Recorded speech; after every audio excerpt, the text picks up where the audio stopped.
Hi, I'm Stephen Collette from Your Healthy House. I'm here on behalf of the International Institute of Building Biology and Ecology. Today we're in architect Brian Fuentes' straw bale home that he built and designed himself.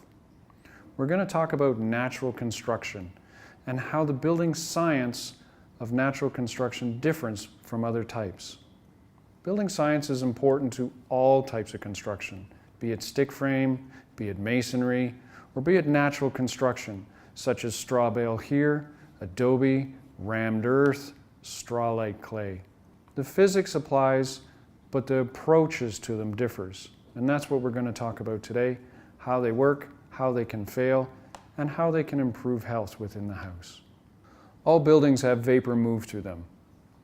In traditional stick frame construction, we use a vapor barrier on the warm side to help reduce that vapor movement so it doesn't cause damage to the building.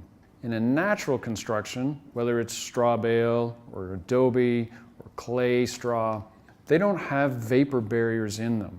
They're actually vapor permeable. And this is a hard concept to grasp for many people. But these buildings have been around for thousands of years, and they've stood the test of time. The importance is always in the details. But first we have to understand the science.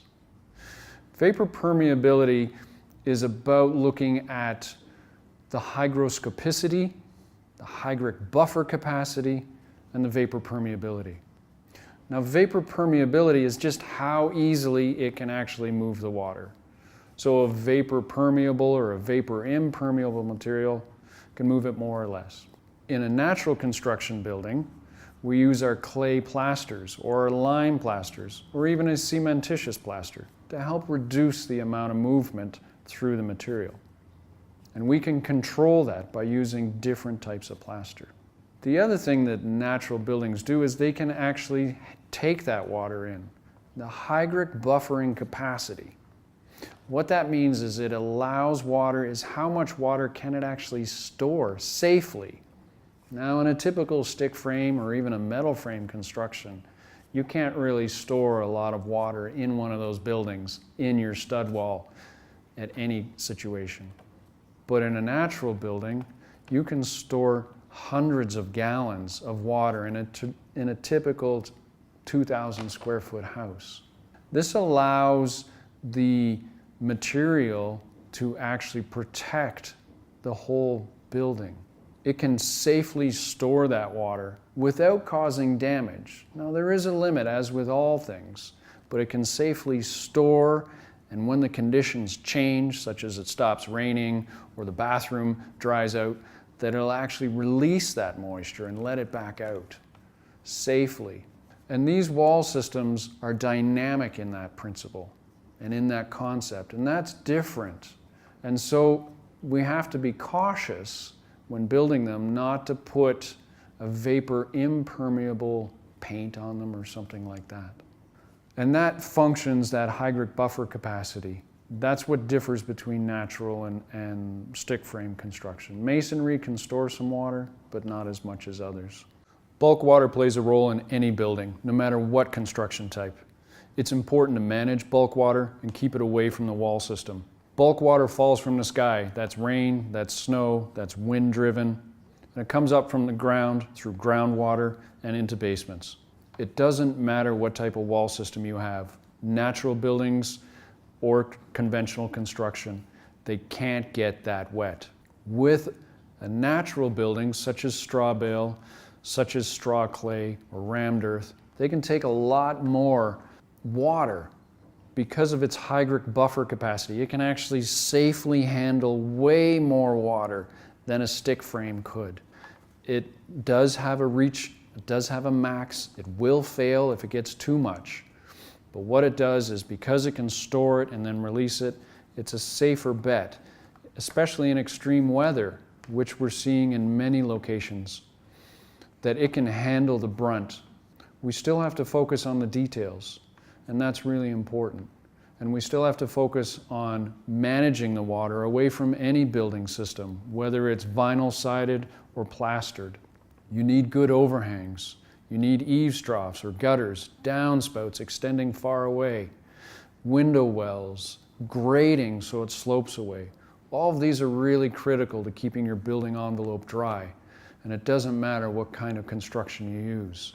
So it's important to follow those details. Now, many natural building designers implement these as standard practice to help protect the wall systems.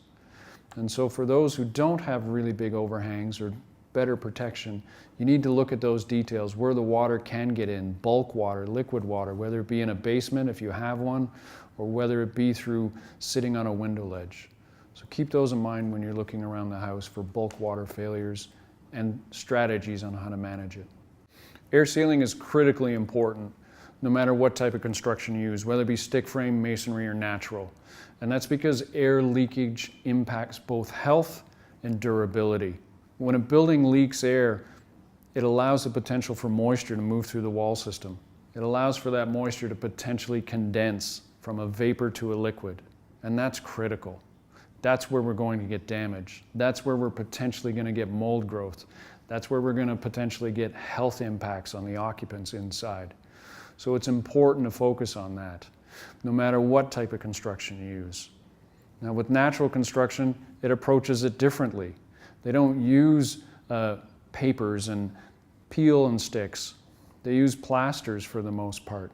And they can be different types of plaster, be it lime, be it clay, be it cementitious. So it's important to inspect the plasters to make sure on the exterior of the building that they're in good shape. No heavy cracks, no major shifting. But the weak point is typically not through the whole wall system. The weak point's typically around any penetrations, windows and doors. So you want to have a good look at those to make sure that they're connected, whether it be by caulking, whether it be by a flashing detail, to make sure that we're not having separation at those joints, that we're not allowing moisture to get in. Because when the air leaks, it brings that moisture, especially in cold climates and humid climates, and that's where it can cause damage, simply because it's going to condense. Now again, the natural buildings can take a bit more of that moisture vapor condensing because of the storage capacity, but no building wants that to happen. So it's important when you're looking that you focus on those details. Some people come to natural construction for the environmental footprint, reducing your impact. Some people come to it because they want to be hands-on. Many people come to it because it's healthier. What makes it healthier? Well, having less manufactured materials does make a difference. We have less off-gassing of chemicals. But the materials themselves actually have a positive impact on the air quality within a space. Natural plasters can actually improve the air quality. Clay is a common one as an interior finish. And for many of you, you may be familiar with having a clay mud mask on your face. And what that does is that clay actually pulls oils and junk out of our face. Likewise, in a wall system, that wall can absorb and adsorb moisture and then re-release it, improving our relative humidity and overall comfort in the house. And that's really important.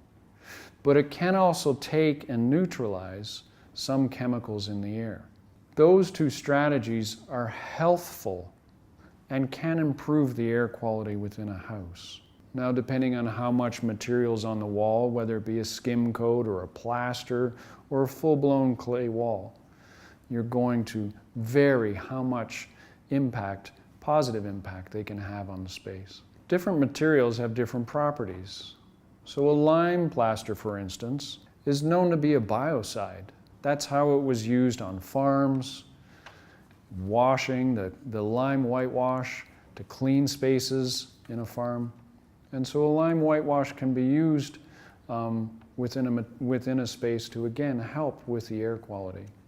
Clay is super absorptive, so it can take in both moisture and chemicals, alter the chemicals, release the moisture, and even cementitious ones can certainly help manage the moisture in a building. So by having these kind of materials inside a house, we can improve the air quality. Natural ventilation is something a little different than natural construction. It can be applied in any home, be it stick frame, masonry, or natural construction. The challenge is most people get natural ventilation wrong. Most people think that if they don't have a bathroom fan, they can open a window and that all the moisture will go out. Well, that depends. It depends on which way the window's facing. Where do the prevailing winds come from? What is the stack effect going on within the house? So in fact, you could be driving that moisture deeper into your house and actually causing damage. So we need to think about natural ventilation differently. We need to think about how the building interacts with the environment around it. Where does the prevailing wind come from? Where do the storm winds come from? Are we on the ocean? Are we on a mountain? Are we in the woods? Do you even get ventilation around, air movement around your house? So it's important to think about that and understand some of the usage, because it can cause damage if not used properly. Now, properly designed natural ventilation allows stack effect, allows for that hot air to rise safely and effectively and exchange that air. In a case like the room we're in, we have a patio on one side and we have operable windows on the other side. And by simply cracking both of these windows, we're actually going to get a flow through across this room. And that's going to clean the air, especially while we're cooking or maybe have a lot of people in here. And that helps actually exchange the air, because natural ventilation is about exchanging the air. For every cubic foot of air that leaves, there has to be a cubic foot of air that comes in somewhere. And if you're just opening one window, you're not getting natural ventilation. You're sucking in from the rim joist, which is going to be filthy. So you're actually going to pull in crappy air in the house. So natural ventilation is important to understand a bit more about the physics and about how air moves. So I'm Brian Fuentes, here in Boulder, Colorado. We're with Fuentes Design Architects, and this is the straw bale house we built for our family here in South Boulder. Brian, this is a beautiful place you have here. Thanks. What made you decide to use straw? Well, I was a student at University of Oregon in 1996, and I worked in the first straw bale house in Eugene, and I fell in love kind of with the tactile qualities of straw bale, just the curviness of the walls and the softness of it, how it felt so massive and safe and quiet. And then as I progressed in my career, I learned more about the energy benefits of straw bale. And coming back to Colorado, here, we have a lot of sun. We have a lot of sun in the winter, which is very nice for winter heating. And the mass also helps keep the house really warm with a passive solar design in the winter. So besides just wanting to build a straw bale house since I was in college, I think it was somewhat aesthetics and somewhat performance. But I think living in one now, it's just, it feels really kind of peaceful and calm here. So I'm curious about the aesthetics perspectives. Mm-hmm. One of the things I like when I was building straw bale homes is the fact that you don't have square anywhere. And how was that a challenge with you building with windows and with doors, but still having that natural undulation to the building? Yeah, I mean, it definitely adds a layer of complexity and detail to every intersection or joint of the building. But that, like Louis Kahn said, it's the adoration of the joint that creates beauty. So we really tried to enjoy, the building of this house as an art piece, like a piece of furniture. And I think seeing it to completion from the rough bales and putting your hands in the clay and rubbing it onto the straw and feeling that, and then the final troweling of the finished lime plaster. There's a certain level of satisfaction in building your own house and really experiencing how the wall is made that I think you don't get with a conventional construction. I agree. There's a tactile and a visual interaction that just happens on levels we can't process. Yeah. From an insulation perspective, you're in a cold climate. I come from a cold climate as well. How are you finding it's performing? Yeah, well, it's really good. I think some of the R-value tests for straw bale have shown, in the 2 to 3 range. Some of the tests that have been done in Europe actually show tests in the higher 3s per inch, R per inch, based on bales of a 9 pound per density in a dry situation. And we're in a very dry climate, so typically the bales are very dry. And what we also don't see in a steady state R-value test is the mass of the bales, I think, in our climate, because when you do a steady state test, you're cooling the wall down on one side for a long period of time. But here in Colorado, we get these rapid temperature changes. So one day in January, it's going to be 65 degrees outside, and the next day it's -5. Right. So we can get 70 degrees in a day. So as long as we get sun in for a few days, this house can coast through some cold, cloudy days without any problem. And I think that's not just due to the steady state R value of the bales, but that kind of thermal mass benefit that Oak Ridge National Labs did some preliminary testing on that hasn't really been studied fully, but I really believe that that makes a huge difference here versus houses that we built of the same construction with a lower mass construction that don't seem to perform quite as well. Yeah. Just because they can't store that little extra bit of heat that we get, because we do get plenty of sun on most days. Yeah, no, that's great. That's great. You touched on the topic of moisture, and I know straw bales have a great storage capacity for moisture, and I'm just wondering, living in a really dry climate that you do, and cold, how are you finding in the wintertime, is the house dry? Yeah, so one of the technologies that we have in this house is we have an energy recovery ventilator. So it has an enthalpy wheel that recovers some of the moisture that we generate from cooking and bathing. And usually it's pretty good. I think sometimes if we're gone, if we leave for the weekend and come back, the house maybe is a little dry because no one was in here making moisture. But if we're here living and running around, it's really pretty comfortable compared to any four-stair house that I've ever lived in. And actually sometimes now when I go to a four-stair house, I'll get like a nosebleed because I'm not used to it. So you get spoiled living in a house like this that has an energy recovery ventilator, that has, that can store a lot of the moisture in the assembly, and so yeah, it's definitely more comfortable. Yeah. And I think some of our clients might want to add some additional humidity. They might be very sensitive. I think we're not super sensitive to it, so just the ERV seems to be enough. Having both of those, the ERV and the plaster walls, to help take some of that moisture and release it between the two of them, it makes for a comfortable space. Yeah. From a young family, from a health perspective, was there any reasons that you decided to go with straw bale? Yeah, absolutely. I think both my wife and I were professional athletes on the mountain bike and cross bikes, and so we were very attuned to our health because we had a lot of time training really hard, and so your body was always kind of at the verge of getting sick because you're pushing yourself so hard. So being able to come home to a space that was super healthy and clean, that wasn't going to work against your respiratory system, which for cycling you're pushing your respiratory system to the maximum. So we wanted to be in a space that was really healthy, and then when we ended up having a baby, obviously we were very happy to have the natural plasters, and all the wood finishes here are just natural coconut oils or linseed oils or beeswax. Even the showers here are made of Tadilact, which is a Moroccan lime plaster. So that's just olive oil soap over the lime plaster, hand burnished with a stone. Yep. So we don't have any chemicals in this house for finishes, so it feels really nice to be in a really clean space where everything's wood and plaster and concrete. So it's very clean and healthy. We do have some area rugs that need vacuuming, especially with the kid running around, but and furniture, but yeah. As do we all.